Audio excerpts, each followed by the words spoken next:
Trump endossa plano polêmico de Netanyahu, amplia ataques a universidades e reforça estratégia eleitoral com foco nos cortes de gastos. Eu sou o Guilherme Moura. Eu sou o Lucas Hatch. E eu sou o Pedro Penelas. E esse é o Degrau da Política. Everywhere we can, my administration is pursuing peaceful engagement, offering a strong and steady hand of friendship to all that will take it in good faith. And we're still just at the dawn of the bright new day that awaits for the people of the Middle East, the great, great people of the Middle East. Na última semana, o presidente Donald Trump, presidente americano, deu um giro pelo Oriente Médio, sem passar por Israel. Só que isso não muda o fato de que ele endossa publicamente o plano, né, da expulsão palestina, sobretudo da faixa de Gaza. Lembrando que o Trump já falou lá atrás que ele quer fazer um grande resort em Gaza, etc e tal. Isso foi reiterado junto aos príncipes sauditas. Então, ainda que muitos tenham falado na mídia tradicional de que existe sim um desgaste da relação Netanyahu e Trump, da relação Israel e Estados Unidos, mas de verdade continua as mesmas coisas, né? Eu acho que sim, porque a política interna dos Estados Unidos, principalmente o Partido Republicano, é muito próximo, né, de grupos ligados a Israel. Eu acho que isso é uma tendência pluripartidária nos Estados Unidos. A última eleição talvez tenha aproximado os republicanos da defesa das pautas sionistas, muito mais do que os democratas, porque teve aquela divisão, principalmente entre eleitores mais jovens, e que vai ligar um pouco com o assunto da política doméstica do Trump em Harvard, dos protestos estudantis, mas não me adiantando a esse tópico. Mas, assim, essa aproximação dos republicanos e dos grupos neopentecostais com as questões israelitas me parece irreversível, pelo menos no curto prazo. Então, por mais que o Trump possa demonstrar um certo desprestígio em relação ao Netanyahu em alguns momentos, eu acho que eles têm um alinhamento muito claro em relação a essa questão de Gaza. E, de novo, fazendo um adendo a outros programas que a gente já fez, mostra também uma divisão um pouco mais acentuada entre os Estados Unidos e a Europa, e aí Europa e Canadá, justamente pelo posicionamento, pelo aumento de pressão que os países europeus tiveram em relação à política de cercamento de Israel em relação a Gaza, né? Você vai ter manifestações contrárias do Reino Unido, da França, depois do Canadá, e acentua um pouco a divisão que a gente já vinha falando, que era uma marca dos primeiros meses do governo Trump, né? O Trump tem rompido com aliados históricos dos Estados Unidos. Claro que Europa e Estados Unidos sempre tiveram posições um pouco distantes em relação a Gaza, a Israel. Os Estados Unidos se aproximou nas últimas décadas de maneira muito mais intensa de Israel, que no começo era até muito mais próximo da Europa, principalmente Inglaterra e França, né? Mas essa diferença se acentuou muito agora nesses primeiros meses do governo Trump, muito porque o Trump tem feito dos seus aliados históricos adversários nas questões tarifárias e política internacional de maneira geral. Isso é muito curioso, inclusive, porque um dos grandes financiadores militarmente das guerras de Israel no século XX, né, sobretudo a guerra do Yom Kippur, tal, era a Alemanha Ocidental. Muito do que se vê ali do financiamento europeu para Israel, uma tentativa ali de apagar uma mácula do antissemitismo. Reparação histórica, né? Isso, uma reparação e qualquer coisa nesse sentido. E o Netanyahu sabe disso e explora isso, só que tem ficado cada vez mais complicado, né? Talvez, não, que nem você falou, né, Lucas? Eu acho que a questão de Israel é muito casta para os republicanos, para o eleitorado americano de maneira geral, mas para os republicanos sobretudo e tal. Só que talvez pro Trump em si, para a pessoa do Donald Trump, não seja tão importante, sabe?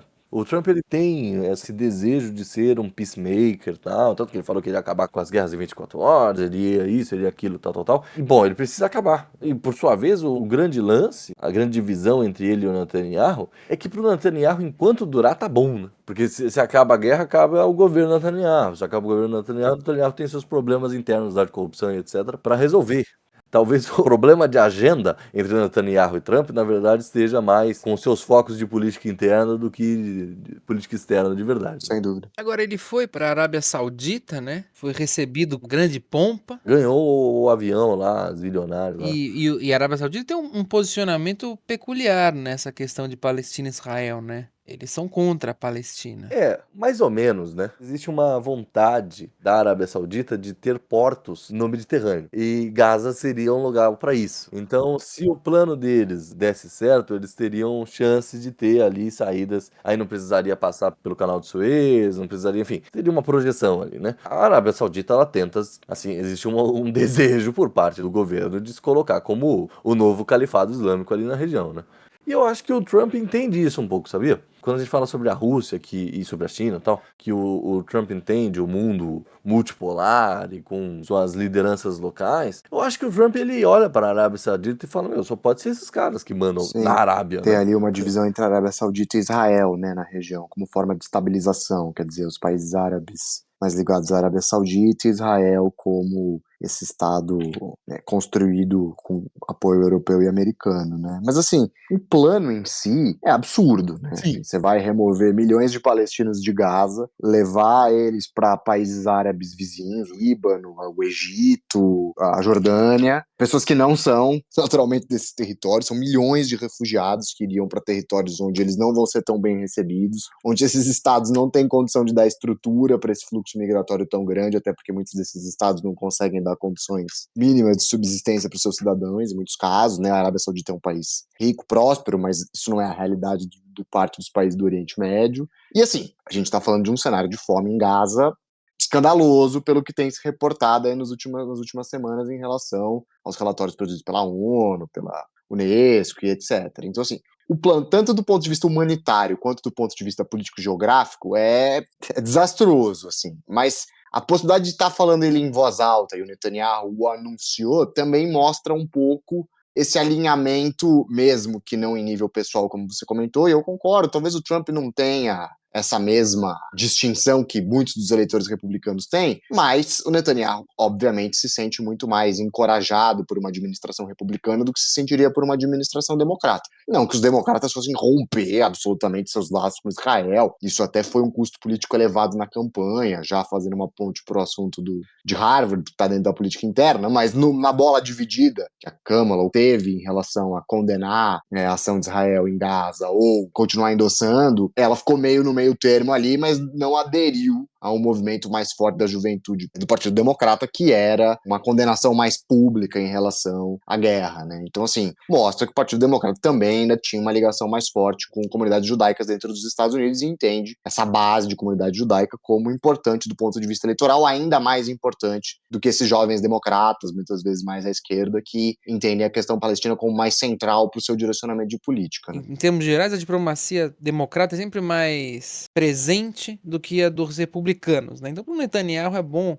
Me enche o saco, eu tô aqui, né? Pro Netanyahu é bom, assim, esse distanciamento, não querer se intrometer muito nas políticas dele. E pro eleitorado do Trump não tem custo nenhum, assim, historicamente a favor de Israel. E uma correção, o avião é do Catar. Ah, era Qatar, né? Agora, na questão da política interna, a gente pode começar por Harvard, né? Que já tem muito a ver com aquilo que nós falamos de Israel. São sucessivos cortes na educação e na ciência. E é engraçado porque, mesmo em um ambiente reacionário aqui no Brasil, o sonho de qualquer pai é que o filho estude fora e querer estudar nos Estados Unidos. Então, mesmo no ambiente reacionário daqui, um apoio Trump aqui, sai desgostoso com essa situação, né? Eu ouvi hoje de manhã o cara falando que era um absurdo que o Trump estava fazendo, onde já se viu, proibir estrangeiro de se matricular na maior universidade do mundo. É um corte na educação absurdo. E é um negócio que os Estados Unidos sempre despontaram nisso, sabe? O que tem de progresso tecnológico em Harvard ou no MIT é bizarro. Então, ele compra uma briga desnecessária, eu achei. O que vocês acham E disso? assim, um adendo, eu estava até lendo hoje, a maior parte desses alunos não americanos, alunos estrangeiros em Harvard, é que paga boa parte das bolsas dos alunos americanos que não têm condição. Porque esses alunos estrangeiros, na sua maioria, entram como pagantes. Se você conseguir pagar uma universidade o valor da anuidade de Harvard, é porque você vem de uma família de posses no seu país, né? E muitas dessas mensalidades acabam entrando num sistema de subsídio cruzado para concessão de bolsas para atletas ou para concessão de bolsas para pessoas de renda mais baixa, mas que conseguem passar na prova de admissão. Então, além de tudo, existe um aspecto aí de você, além de trazer pesquisadores do mundo todo e você conseguir ter esse polo de produção científica que os Estados Unidos se tornou aí nas últimas décadas e que está ameaçado, tem a própria questão do funcionamento financeiro da universidade, né? Se você cortar o número de alunos estrangeiros, você vai cortar as bolsas para alunos americanos. E aí teve uma outra coisa, eu olhei no jornal e achei interessante, foi a aprovação de uma lei que prorroga os cortes de impostos de 2017, beneficiando os mais ricos, porque ele isenta a herança e renda individual. Os analistas diziam que é uma proposta que afugentava eleitores mais pobres dos republicanos. Mas eu acho que tem mais a ver com afugentar investidor do que limar eleitor mais pobre nos Estados Unidos. Eu acho que o que pode acontecer, e aí é um pouco o que aconteceu com o Biden, é que se você tem uma economia mais empobrecida, e a gente pode falar de um cenário inflacionário nos Estados Unidos, ainda é muito cedo para se discutir inflação nos Estados Unidos e potenciais impactos eleitorais para a próxima eleição, né? Mas muito se culpou a inflação como um fator para a perda da popularidade do Biden e, consequentemente, a derrota dos democratas na eleição. Isso tem um impacto direto sobre eleitores mais pobres. Se você tem um cenário de inflação mais elevada, ainda mais num país que conviveu com taxas muito baixas de inflação ao longo da sua história, isso desmobiliza. Claro que eu acho que o Partido Republicano tem atuado de maneira muito eficiente em reforçar uma identidade americana até como contraponto a uma questão mais de classe, quer dizer, a gente tem uma identidade comum aqui, meio nativista, e essa identidade nativista se sobressai a essa questão mais momentânea, mas o impacto da conta no mês, ele é sempre significativo, principalmente para eleitores que dependem mais de uma inflação controlada para poder fechar o mês, fazer as compras, etc, etc. Isso já vinha sido debatido nessas últimas semanas. Como estava difícil mobilizar o eleitorado mais pobre. Não por conta do Trump, mas por conta de políticos republicanos se voltando contra ele. Republicanos tradicionais, que se recusavam a gerar aumento na dívida pública e por aí vai. Se a gente pensar nisso, juntando as coisas, na Arábia Saudita o Trump falou do fim da era das intervenções americanas no Oriente Médio, que são de legado do Partido Republicano, né? Eu acho que é o legado dos republicanos aí dos anos 90 e dos anos 2000 é a intervenção americana no Oriente Médio, né? Se o Trump está pensando em diminuir a influência dos Estados Unidos, ele tira um dos pilares da política tradicional dos republicanos, que é cortar imposto para rico, isso ele continua fazendo, e aumentar gasto militar. Pelo visto, ele só vai cortar imposto para rico, não vai aumentar o gasto militar. Então eu acho que a gente está nesse período de choque. Alguns republicanos mais tradicionais já estão largando o barco porque não concordam com o Trump. Não porque ele faz essas cenas grotescas na sala oval, não. Porque ele está indo contra mantras históricos do Partido Republicano.